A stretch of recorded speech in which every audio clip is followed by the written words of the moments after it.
Hello, my name is Frank Buckholz, North Langley Community Director for the Greater Langley Chamber of Commerce.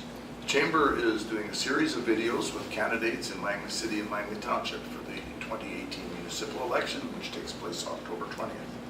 With me now is Jack Arnold, who's a longtime councillor in the City of Langley and is seeking re-election. Welcome, Jack, and tell us a little bit about yourself and why you're running again. Well, I've been in Langley for 41 years, and I was going to not run anymore after 2007. And so the plan was retire from my job, buy a motorhome, stop coaching football, not run for council, and just live in a motorhome and take off.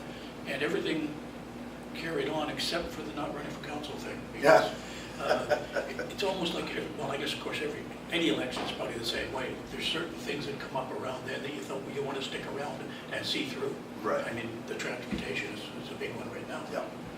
So, Well, in fact, and that's the first question I want to ask you, because I think particularly in the City of Langley, there's been a lot of thought and talk about rapid transit and transportation. Surrey, the election campaign there's been great debate about whether LRT or SkyTrain are the best technology. And of course, the second phase of LRT, which is partially funded, is to run a line from down Fraser Highway from King George to the City of Langley.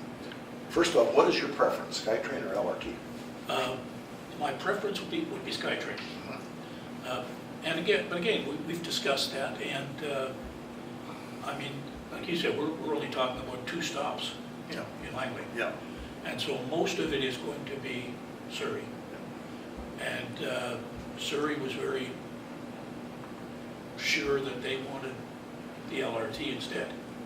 So we thought, well, we'd prefer to have SkyTrain, Right. but we're not gonna get in a fight with them over, for over a couple of stops. Technology. So, so we have agreed with them. Yeah. But then now the funny thing is, I noticed in their election, they've got a couple of people running that are saying that they want to change that. They want to go to this country. Yes, and I think one of the most interesting things, and in my opinion quite relevant, is that they're saying really the first line to be built should be the line to Langley and not the LRT, which is already fully funded from Newton to Guildford. And what are your thoughts about that? Do you think that should be a higher priority than the current line that's funded?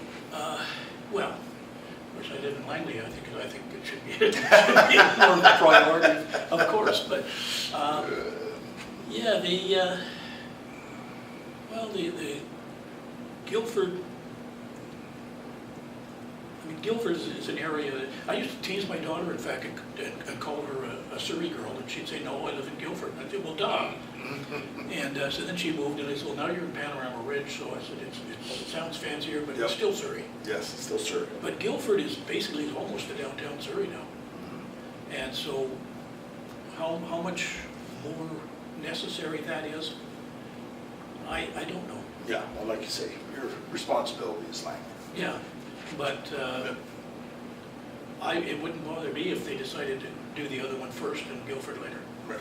Okay, let's get into the housing. The City of Langley has a large stock of rental housing. Much of it is quite affordable as compared to many other parts of the region. And quite a lot of it is older buildings that need upgrades and renovations. What can the City Council do to ensure that affordable housing stays in place in Langley City? And in fact, what can Council do to help create more? Well, of course, the term affordable housing, affordable means one thing to one person, no, you're right. Something else to somebody else. So that's always a difficult situation to say, well, it should all be affordable. Yeah. I know people that think $50 a month would be affordable. Right. But any of the older ones that are coming down are going to be replaced with ones that people that were living there can't afford. Yeah. That's kind of obvious. But the ones that are still there and that they're not necessarily replacing, we've been looking lately at being able to get a look at the condition of some of those.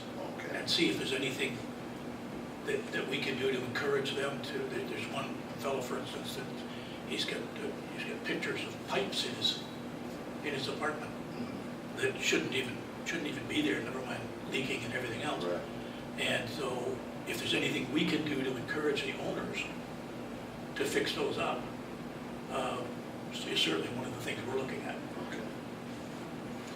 And you mentioned, and you make a great point, I mean, what's affordable to one is not affordable to the other, but we know there are many people who have very low incomes and they need places to live, because otherwise they're going to be on the street.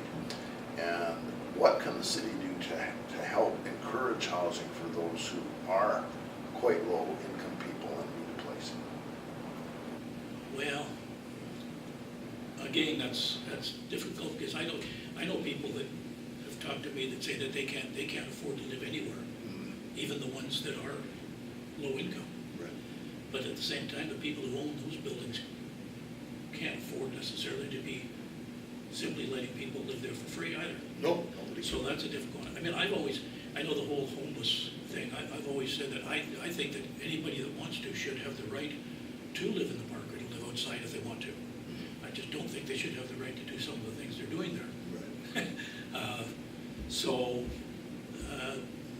that's a difficult one, because, you know, the city, I don't think the city is going to be building housing. Right. Like Surrey did. But at the same time, I go to the BC Lions practices all the time, and I've seen that new housing, it's not bad. No. And there's a lot of people that are staying there. So something like that, if a city can afford it and they want to go that direction, I'm not sure that we can. Okay, one more quick question to you. As a business organization, the Chamber is always concerned about ensuring business conditions are favorable both for members and non-members, and that there's a good atmosphere in both the city and the township to encourage new business. What would you do to ensure that business is welcome and feels welcome and is able to thrive in the city? Well, to a certain extent, we count on the Chamber for that, because you guys do a great job. Thank you. And people that are, I look at the meet and greet last night, there were a lot of people there who were people who have businesses or have, you know, Yep. done things downtown. There's also the Downtown Merchants Association, which has done a lot to bring new business in. And one of the things we did just recently was they allowed slightly smaller places on the bypass, which we didn't allow until recently. Okay. So there's little things you can do like that encourage people to come, and I know Mayor Schaefer has been dealing with a lot of people from other countries and so on that have shown an interest too. Right. So. Yeah. Okay, well, thank you very much, Jack. And don't forget to vote on October 20th.